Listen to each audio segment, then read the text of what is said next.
이때부터 그의 꿈은 오로지 하나였다. 의사가 돼서 누님과 같은 말기암 환자를 돕는 일. 윤영호 박사는 그때의 마음을 잊지 않고 있다. 완화의료는 환자의 병이 아니라 환자의 삶의 질에 주목한다. 흔히 지푸라기라도 붙잡고 싶은 가족들은 무의미한 연명치료라도 계속하기를 원하지만 이는 무엇보다 환자에게 크나큰 고통을 안겨준다. 우리 아이들 오면 이제 추석 명절 때 호스피스 병동에서 미술 치료를 받고 있는 방봉남 할아버지. 위암 말기인 할아버지는 거동조차 쉽지 않지만 집에 있을 때보다 할 수 있는 일도 자신을 돌봐주는 사람도 더 많아졌다. 비타민C가 얼마나 많은데 감히. 보고 싶은 사람 없으세요? 호스피스라고 하면 아직도 많은 사람들이 치료는 하지 않고 막연히 죽음을 기다리는 곳이라고 생각한다. 하지만 이곳에서 하지 않는 건 환자에게 도움이 되지 않는 연명치료일 뿐. 대신 환자의 고통을 해소하기 위한 방법에 집중한다. 자세신 기분 어떠세요? 좋아요. 편안하세요? 누구나 죽음을 피해갈 순 없지만 남은 생을 어떻게 살지 선택할 수는 있다. 고통에 시달리면서 하루하루를 버티는 게 아니라 삶을 아름답게 마무리하기 위해 하루하루를 의미 있게 살아가는 것. 완화의료는 환자에게 남아있는 시간 동안 의미 있는 삶을 보낼 수 있도록 다양한 서비스를 지원한다. 환자가 가지고 있는 정서적 문제, 불안과 우울을 흔히 이제 겪게 되는 또는 불면증이나 이런 것들에 대해서 정확하게 판단을 하고 우선적으로 먼저 해결할 게 무엇인가, 그리고 이걸 포괄적으로 해결해서는 또 어떠한 도움이 필요한가.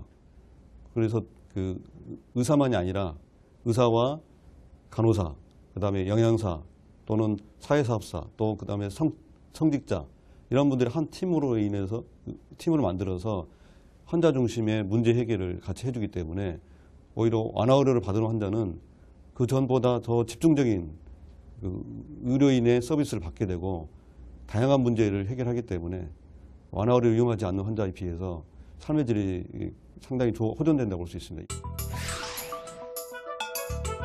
실제로 조사한 바에 따르면 일반 병원보다 완화의료 전문기관을 이용하는 환자들이 치료 만족도가 더 높은 것으로 나타났다.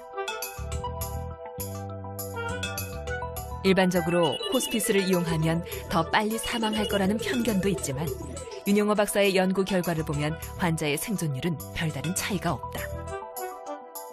말기 진단 시점부터 준비를 해서 적극적으로 완화의료를 받으면은 도움을 많이 받을 수 있는데, 대개는 그 호스피스 완화의료 기간에는 거의 상태가 나빠져서 이제 본인이 거동이 불가능하고 의식이 없는 상태로에 방문을 하다 보니까 그때는 이제 2주 이내에 절반이 사망한다든지 또는 한 달 이내에 75%가 인종을 하게 되는 경우가 많습니다. 이런 것들은 인식이 잘못인 거지 호스피스 완화를 이용한다고 해서 더 빨리 사망하거나 그러지 않는다고.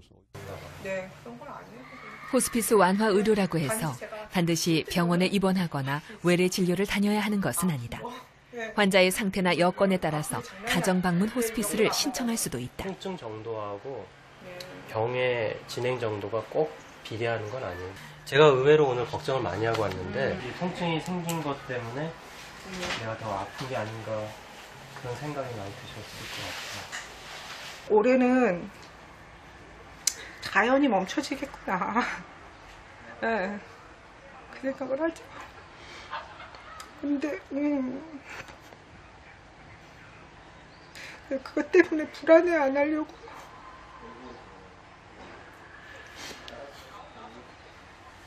네. 네. 아무도 안 아파 본 사람은 모를 거예요. 저도 그랬어요. 네. 통증이 있을 때 가정방문 호스피스는 거동이 불편한 환자들이 직접 병원을 찾아야 하는 수고를 덜어주고 전문 의료진이 자신을 보살펴준다는 안도감을 갖게 한다. 4살짜리 아들을 둔 젊은 엄마, 김미성 환자도 마찬가지다. 아직 놓고 싶은 것보다 붙잡고 싶은 게 더 많은 나이지만 가정방문 호스피스를 통해 천천히 현실을 받아들이는 훈련을 하고 있다.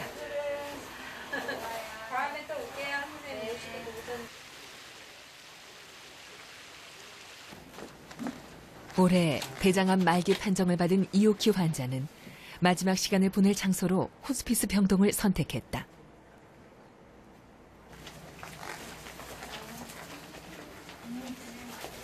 대장암은 그녀에게 찾아온 두 번째 암이었다. 이미 한 차례 유방암을 이겨내고 완치가 됐던 아내. 할 수 있는 건 뭐든 다 해주고 싶었지만 더 이상 방법이 없었다. 이제 의사하고 상의를 할 때 세 가지 방안이 있었어요. 하나는 이제 항암 치료하는 방안, 하나는 우리 소원은 집에서 통원 치료하는 방안, 그다음에 이제 호스피스 병원 오는 방안, 세 가지 방안을 의사하고 토의를 했는데 의사 아산병 의사 선생님이 전혀 뭐 항암 치료 불가능하다 이렇게 결론 내렸어요. 그러니까 선택은 여기밖에 없었어요. 아내는 이곳으로 옮긴 후 편안해졌다. 사랑하는 이의 아픔을 지켜보는 것조차 고통이었던 남편도 그제야 한시름을 놓았다. 통죽은 여기 고추를 잘해줬어요. 그때 막 아프다고 그러면 이제 아프지 않게 잘해줬어요. 얼마 후 이오키 환자의 상태가 급격히 나빠졌다는 소식이 들렸다. 갑작스런 장출혈로 수혈까지 받았지만 소용이 없었다. 환자는 임종을 맞이하기 위한 방으로 옮겨졌다. 호스피스 병동으로 옮기면서 내내 아내를 보낼 준비를 해왔지만 이별은 준비만으로는 단련되지 않는 법. 쉽지는 않죠. 얼마나 어렵겠습니까? 한 평생을 같이 산 사람인데 어렵죠. 그저 마무리하고 싶다면 편안하게 갔으면 좋겠어요. 바람이죠, 뭐 그거는. 온 가족이.